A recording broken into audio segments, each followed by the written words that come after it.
बदलापूरमध्ये पुन्हा एकदा एक धक्कादायक प्रकार समोर आलाय।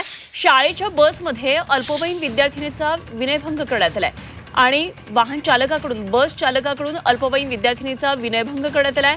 बस चालकाविरोधात आता पोस्को आणि अॅट्रॉसिटी अंतर्गत गुन्हा दाखल करण्यात आलेला आहे।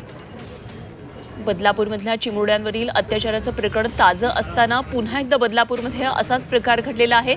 शाळेच्या बसमध्ये अल्पवयीन विद्यार्थिनीचा विनयभंग करण्यात आलाय आणि बस चालकानंच या अल्पवयीन विद्यार्थिनीचा विनयभंग केलाय।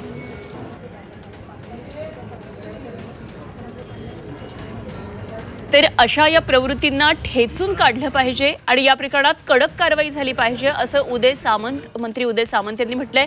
तर बदलापूर विनयभंग या प्रकरणावर उदय सामंत यांनी ही प्रतिक्रिया दिली आहे। बदलापूरमध्ये पुन्हा अल्पवयीन विद्यार्थिनीचा विनयभंग झालाय आणि बस चालकाकडूनच विद्यार्थिनीचा विनयभंग करण्यात आलाय आणि या संदर्भात उदय सामंत यांनी प्रतिक्रिया दिली आहे।